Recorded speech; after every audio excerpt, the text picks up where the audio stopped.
Today I'm beating Terraria Master Mode while using exclusively Pre-Hardmode Gear. In other words, all of my weapons, armor, accessories, buffs, and mounts must be available before Wall of Flesh.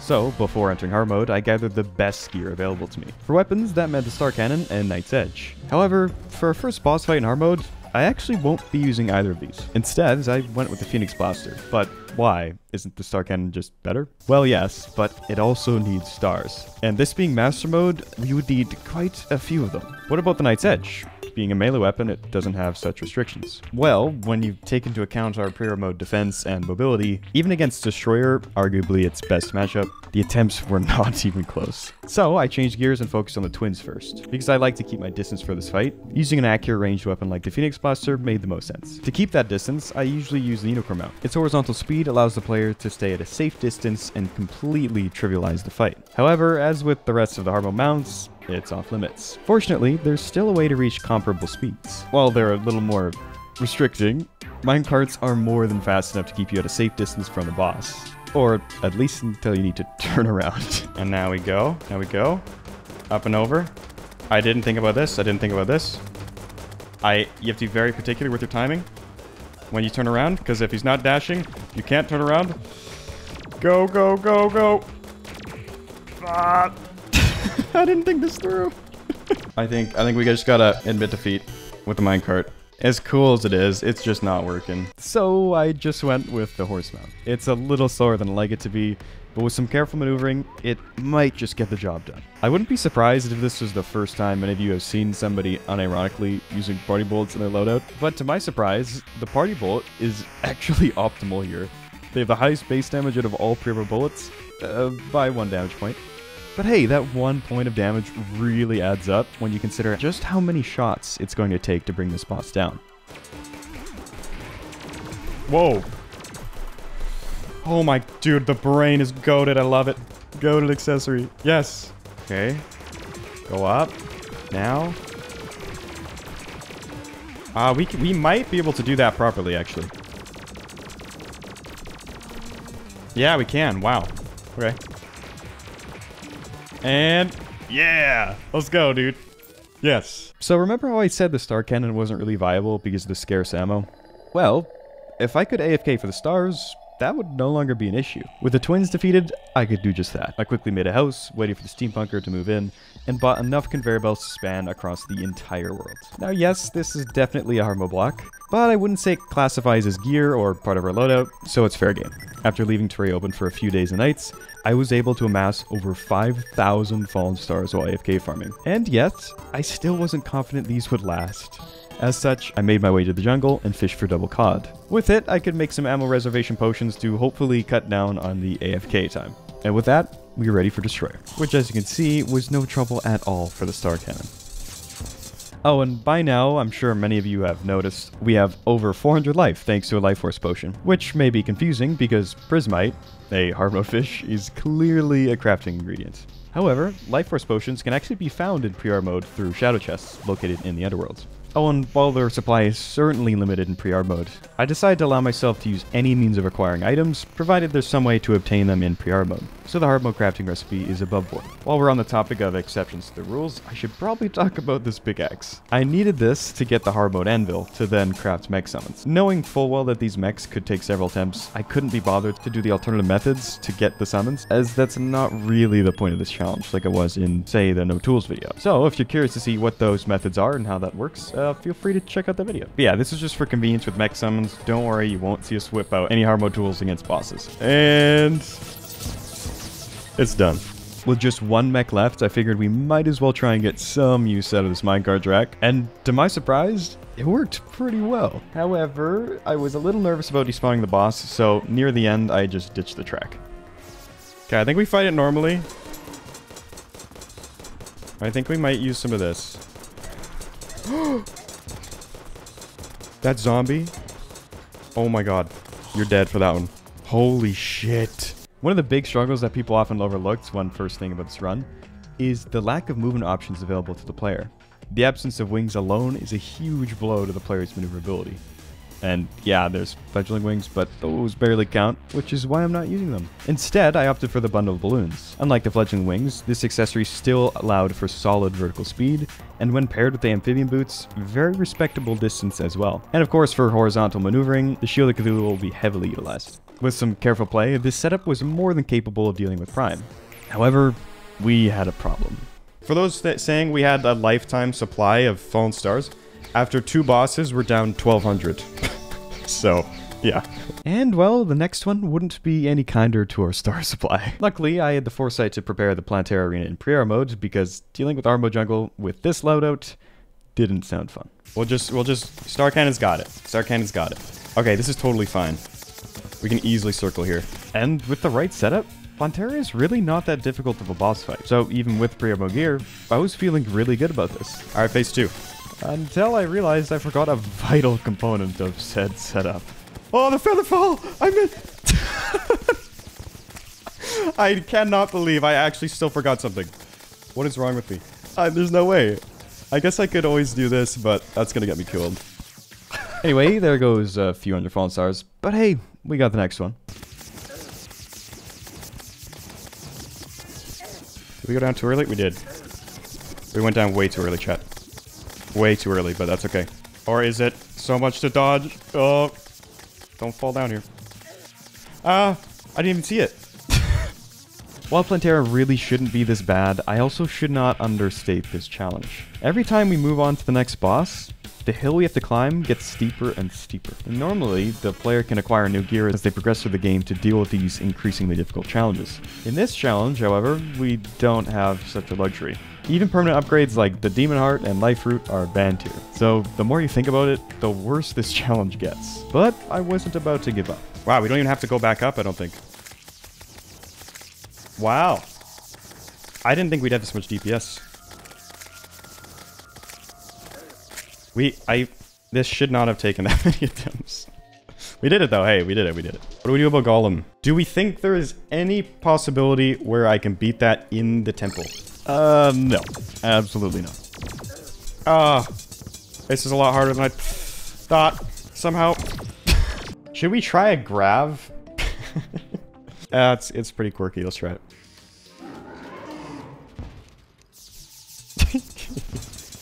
This might be, like, actually really good, chat. We don't know yet. I mean, hey, it's doing great right now. It's doing great. Oh, right now.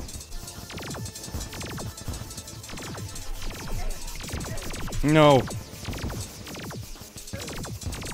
No. What am I doing? Get to phase 2. Get to phase 2. Shit. Yeah, turns out Golem is brutal in this challenge. With its large health pool, high damage output, and the close quarters arena, our odds of beating it this way seem slim. We just didn't have the sustainability or damage to take out the boss in time. While I couldn't do anything about the boss that damage your health, I could make a larger arena. So I spent the next hour clearing out a much larger area just outside the temple. And after a few more nights of AFK farming, we jumped back in. And I quickly realized it was just a matter of needing more space. While it still took a long time and over 1,000 fallen stars, I was able to survive long enough to take down the boss with no trouble at all. While I could go straight to Cultist now, before that, I wanted to try Duke Fish Run. We don't get anything at all from this fight, obviously, and we'd be burning tons of ammo, but I thought it would be cool for this challenge. Fish Runs might be a really hard fight, though. I won't lie, it's going to drag on for a while, and my mobility is a lot different than what I usually have. Oh, that's not what I wanted. Yeah, this was going to be difficult. We do 200 damage per second to a boss with 100,000 health. Additionally, we die in just 2 to 3 hits. And with just pre-armor movement options, dodging Cthulhu Nados, bubbles, sharks, and of course Fish Run was an arduous task. Come on. Not cool. Whoa, what happened there? I actually got confused. We actually got confused by Fish Run. I think that's happened to me like once prior. So, after the next few attempts, we added in an additional platform and tried out some different movement strategies. Eventually, we started to see some very solid progress. While Fish Run's dashes are still relatively short in phase 1, I found that the combination of the golf cart and shield dash were very effective at dodging this boss. You can drive from one end of the platform to the other, balloon up, dash past the boss, and head to the other side, while also carefully avoiding the sharks. With a star cannon, Just do this for about 5 minutes, and you reach phase 2. This is where things get tricky. The longer and faster dashes make it difficult to get away with the same strategies before, especially with the more frequent nados and bubbles. So it was time for the grab pod. Start heading up, and if your shrink is a little too close, be ready to dash to the side. Once you reach the top, trigger the slime mount to head back to the bottom. The hard part is doing this while avoiding the many hazards present in this fight. So keeping a mental note of where the nados are placed goes a long way. After a few minutes of this, it's time for phase 3. And theoretically, if you make it here, you've already won. With the Shield of Cthulhu dash, this is definitely the easiest part of the fight. However, it's also the most tense, and thus prone to mistakes. Which is really bad, because with our Pre-Hardmode Gear, we can't afford too many of those. I'm just gonna do this. I need the hearts.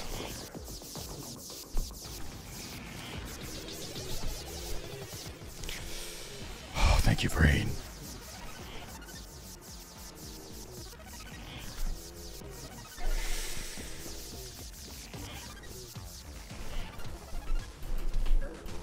I think I'm dead here. Yeah. Because it takes 10 minutes to get here, we needed multiple sets of buffs, so quite a lot of downtime between attempts, which is unbearable after such a close run. But next time, I would not make the same mistake. 1, 1, 2, 1, 2, 3, 1, 1, 2, 1. Oh my god, we almost died. We almost died. Now, I initially had planned on also doing Empress. However, after seeing how many stars that it cost us, I figured we'd just progress to Moonlord. Now, how do we kill Cultist? That's going to be hard. For no reason, that's going to be really hard. Well, it turns out I was wrong. It's not really hard, just very annoying and tedious. Cultist has a super small hurt box, and because all the Pre-Hardmode homing weapons are pretty low damage compared to the Star Cannon, we have to manually aim the whole time.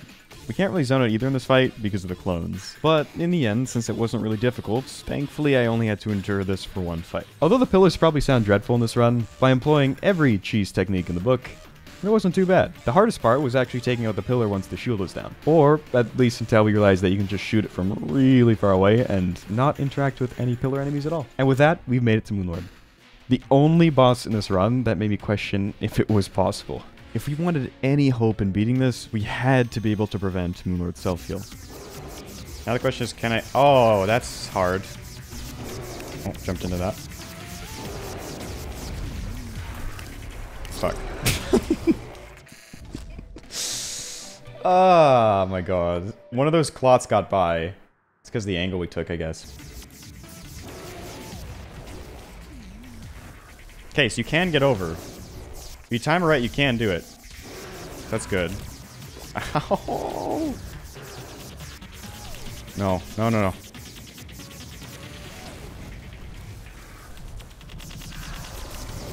Oh my god, dude, we're getting picked off by the lasers so hard right now. No! Oh man, I don't know, chat. I don't know. This is so bad.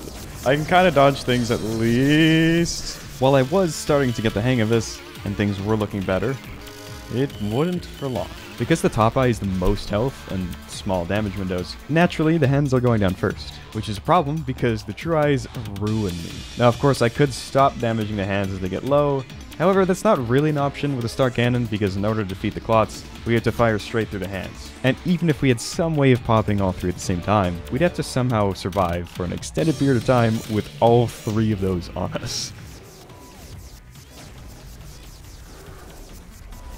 Yeah, I'm not gonna be able to dodge both there.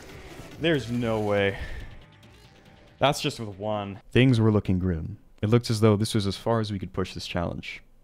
And to be honest, it was. I could not see any way of defeating this boss with just Pre-Hardmode Gear. Or at least, not with an above-board method. I really didn't want to do it, but with nowhere left to turn, I embraced the beach balls. With enough beach balls active on your world, projectiles just failed to spawn. We could take this once insurmountable boss and turn it into our harmless pet. For those unaware, beach balls are classified as a projectile in Terraria. And with enough projectiles in your world, the game fails to spawn any new ones. In Moonlord's case, that prevents just about every attack he has. Thankfully, it prevents the boss's self-heal too.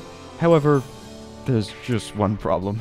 This also applies to the player. So we can't use our Star Cannon. But the limitations don't stop there.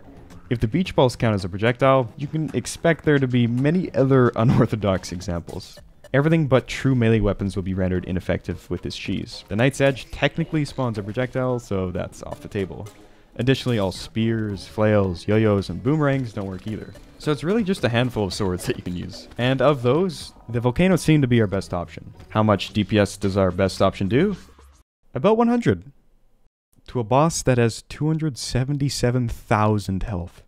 We were going to be here for a while. As such, I figured I should probably go for Legendary on the volcano, and of course menacing on our accessories. After nearly an hour of holding down left click on the boss's hands, it was time to go after the top eye. To damage it, I went underneath the Sky Island and used Slime Mount to reach it with the volcano. Which works great, but it still took about 30 minutes to get it low. Now you may have noticed that earlier I said it prevents just about every attack that Moonlord has. Which is because there's still one thing that can damage us. When these true eyes pop, they'll deal contact damage. And unfortunately, they have an attack where they charge towards the player, so we need to be extremely careful. We're now approaching nearly 2 hours of fighting this boss. I really can't afford to lose here. After quickly restocking our buffs, we pop the eyes. As you can see, it's quite easy to evade them, but it's not a test of skill. It's a test of endurance. A third of that health bar remains, and we can very rarely get hits in because we have to jump every time to lure the core above the blocks. Imagine fighting a boss for 2.5 hours straight, only to choke just before the end and have to restart the whole thing. 4 hits is all it would take for that to happen. Alright, 50k, just about. Buffs are going to be running out soon. We only got 1 life force left. But we still got a bunch of Iron Skin Rage, Bacon, so hopefully that is enough to clutch. Hey, listen. I bet you never seen somebody fight this boss like this before, though. Say what you want about the gameplay, but hey, it's unique. You ain't never seen a 2.5 hour long Moonlord fight. Never again either. I hope not. For your sake, I hope not. I hope this is the last one. Under 2. Come on, one more. There we go. How long did that take? I don't know. I'll put it on screen. Ballpark? About 3 hours. But we had to resort to some unsavory methods at the tail end. We did still beat Terraria Master Mode using only Pre-Hardmode Gear. Subscribe for more challenges like this one. Peace.